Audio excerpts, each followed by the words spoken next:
السلام علیکم ورحمۃ اللہ وبرکاتہ۔ اعوذ باللہ من الشیطان الرجیم، بسم اللہ الرحمن الرحیم۔ یا رب لک الحمد کما ینبغی لجلال وجہک وعظیم سلطانک۔ اللہم صلی علی محمد وعلی آل محمد کما صلیت علی ابراہیم وعلی آل ابراہیم انک حمید مجید۔ اللہم بارک علی محمد وعلی آل محمد کما بارکت علی ابراہیم وعلی آل ابراہیم انک حمید مجید۔ رب اشرح لی صدری ویسر لی امری واحلل عقدۃ من لسانی یفقہوا قولی۔ اللہم انا نسألک علما نافعا ورزقا طیبا وعملا متقبلا، آمین یا رب العالمین۔ معزز آفیسرز، تقابل ادیان کے حوالے سے آج انشاءاللہ لیکچر نمبر 6 آپ کے ساتھ شیئر کیا جا رہا ہے۔ ہم نے تقابل ادیان میں ہندو مت کا سلسلہ شروع کیا تھا، جس کے گزشتہ 5 لیکچرز کے اندر ہم نے اس کی تاریخ اور اس کی مذہبی کتابوں کے بارے میں اور اس کے عقائد کے بارے میں ڈسکس کیا ہے۔ تو آج بھی ہندو مت کے چند نظریات ہمارے سامنے ہوں گے، ان کو ڈسکس کریں گے اور اس کے بعد دیگر چیزیں ساتھ میں شیئر کریں گے۔ تو اس سے پہلے کہ ہم اپنی کلاس کا آغاز کریں، ہم اپنی روایات کو برقرار رکھتے ہوئے سب سے پہلے گزشتہ لیکچرز کا ایک چھوٹا سا جائزہ لیتے ہیں۔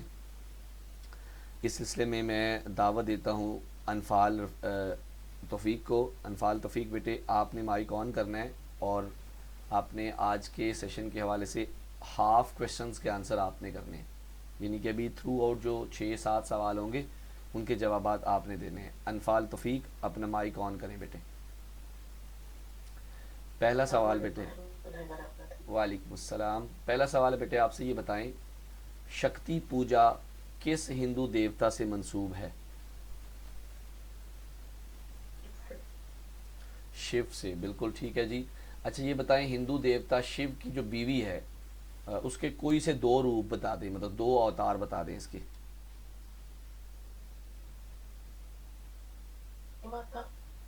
ٹھیک ہے، کالی ماتا، دوسری درگا ماں۔ اوکے جی، درگا، کالی ماتا، اوما، پاروتی، یہ شیو کی بیوی کی مختلف اوتار ہیں، مختلف اس کی شکلیں ہیں۔ اچھا بیٹے یہ بتائیں، شیو کے مستند جو اوتار ہیں ان کی تعداد کیا ہے شیو کی؟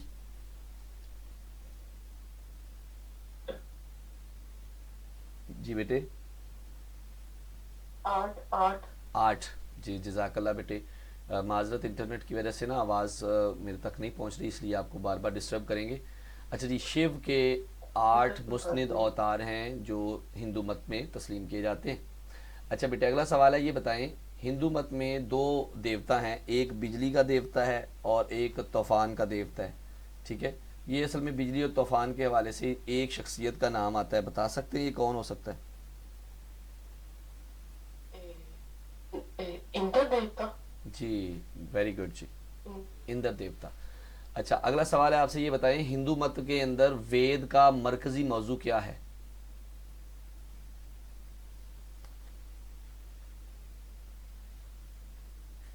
ان کی نسلیں، ان کی تعریفیں۔ بالکل ایسے ہے جی، ویدوں کا مرکزی جو موضوع ہے وہ دیوتاؤں کے لیے تعریفی کلمات ہیں، بھجن ہیں۔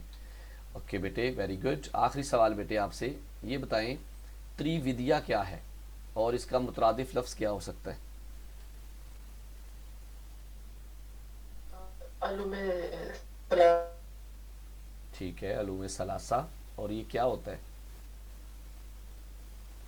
تریودیا، 3 وید، سام وید ویری گڈ، اور شجر وید۔ بالکل ایسے ہی ہے جی۔ اتھر وید کو نکال دیا جائے تو سام، رگ اور یجر وید، یہ تینوں ویدوں کو ملایا جائے تو یہ 3 وید بنتے ہیں، اور وید کا لفظی معنی علم کے ہیں، تو اس لیے اس کو تری ودیا یعنی کہ 3 علم کہتے ہیں، علوم ثلاثہ۔